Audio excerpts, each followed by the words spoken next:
Ẹ kú dédé àkókò yìí ẹ̀yin ènìyàn mi nínú Ọlọ́run. Á dára fún yín. Ẹ ò sì ní wà bákan náà mọ́. Ẹ rí i pé ọdún yìí ti ń parí lọ.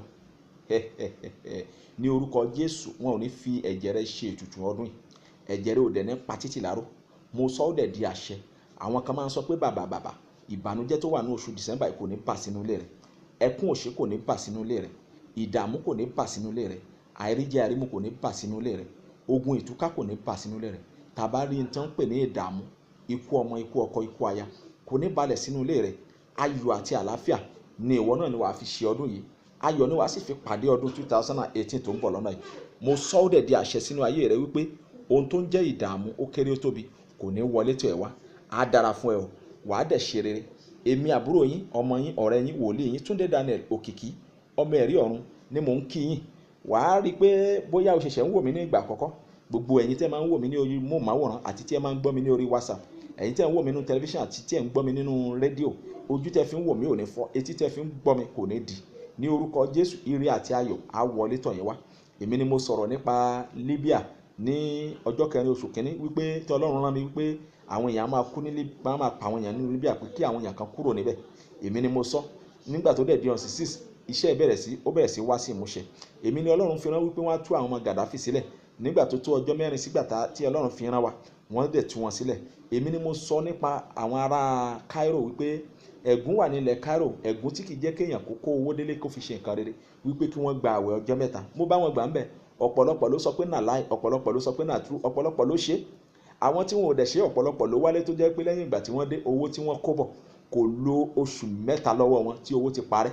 Nítorí pé ẹ̀gún lọ́ka Bíbélì àti Kùránì, wàá rí wípé Ọlọ́run ti fi ẹ̀gún lélẹ̀ sí ilẹ̀ Libya tí àwọn èèyàn wà ní Cairo, wípé lẹ́yìn tí a ti kó àwọn ọmọ Ísírẹ́lì kúrò ńbẹ̀, ẹni tó bá lọ bẹ̀ láti lọ ṣàtìpó kò ní rí nǹkan kan mú.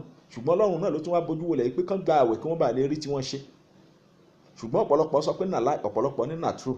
Arákùnrin àti arábìnrin, èmi ni mo sọ̀rọ̀ nípa àlá lóríṣiríṣi àlá tí àwọn èèyàn lá tó ń ba ayé ènìyàn jẹ́, àlá tó ń tún ayé ènìyàn ṣe. Èmi ni mo sọ̀rọ̀ nípa ẹ̀. Èmi náà ni mo sọ̀rọ̀ nípa oṣù tí a bí yàn àti ọjọ́ tí a bí yàn, ohun tí èèyàn lè jẹ, ohun tí èèyàn lè ṣe, aṣọ tí èèyàn lè wọ̀, iṣẹ́ tí èèyàn lè ṣe. Èmi ni mo sọ̀rọ̀ nípa ẹ̀. Èmi náà ni mo sọ̀rọ̀ nípa àwọn tí wọ́n ń sá aṣọ síta wípé ó léwu nítorí pé àwọn ẹni bí ń lo aṣọ wọn ní òru. Èmi ni mo tún sọ̀rọ̀ nípa àwọn tí wọ́n ń fi owó ránṣẹ́ sí ilé tí wọ́n ti fi owó wọn tán ti fi ba ayé wọn jẹ́.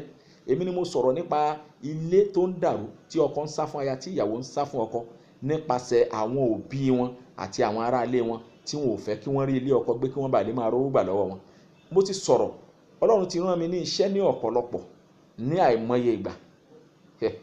Lórúkọ Jésù á dára fún ọ. Wò ó, má wulẹ̀ dágunlá, wàá rí pé ọdún yìí ti ń parí lọ. Ìbàjẹ́ tó wà lọ́rọ̀ ọ̀pọ̀lọpọ̀ ènìyàn àti àmì ẹ̀gbin tí ayé ti fi síyàn lára kò yẹ kó bá wa wọdún 2018. Èyí ni mo ní kí n sọ fún ẹ ní àkókò yìí wípé tí a bá rí ohunkóhun tó ń dà ọ́ láàmú ní orúkọ Jésù, kọ́dún yìí tó parí yóò kúrò ní ara rẹ. Má fi ọ̀rọ̀ ara rẹ ṣeré, má dágunlá. Ìwọ náà má bá wọn sọ pé nà láì, má bá wọn sọ pé nà láì, nítorí pé tó bá sọ pé nà láì, iwájú ẹ̀ ní nà true máa gbà kọjá.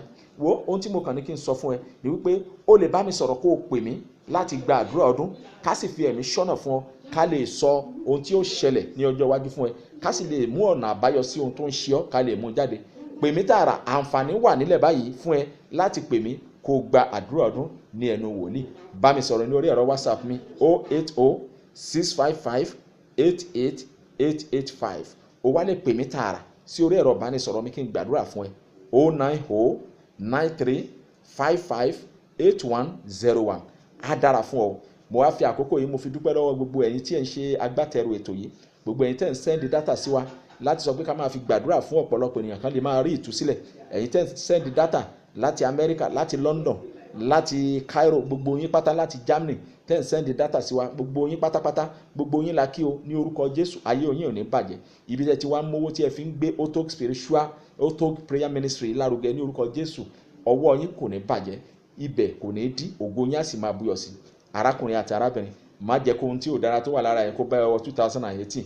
Bí ènìyàn dábàá dákẹ́ tí ara rẹ̀ á bá dákẹ́, pè mí kíákíá tó o bá fẹ́ ṣọ́nà ká gbàdúrà ọdún fún ẹ, kí gbogbo ìdààmú àti wàhálà kó kúrò ní ara rẹ ní orúkọ Jésù.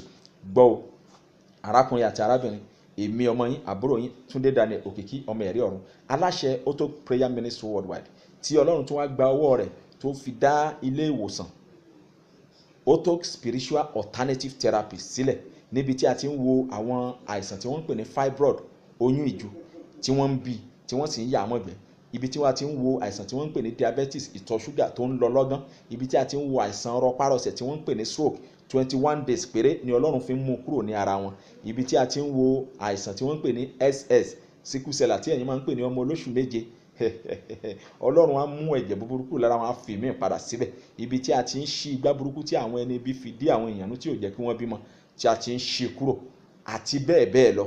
Kò sóhun tí ó bá dé auto spiritual alternative therapy tí wọn ò ṣe fún ẹ. Má wàá rò wípé ibi tó wàá jìnnà, àìmọye èèyàn ni à ń ṣe iṣẹ́ oyún ìju tàbí fibroid tàbí ìtọ̀ ṣúgà tàbí iṣẹ́ stroke tí wọ́n fi ránṣẹ́ sí ní òkè òkun through DHL. Gbọ́, má fi ìgbàlà tiẹ̀ náà dọ́là lónìí ní orúkọ Jésù. Ayé rẹ kò ní bàjẹ́, ògo rẹ yóò sì búyọ, yóò dára fún ẹ. Ayé rẹ kò ní bàjẹ́ kó tó látúnṣe, ògo rẹ á dẹ̀ búyọ, ayé ò ní ṣe ẹ́ o.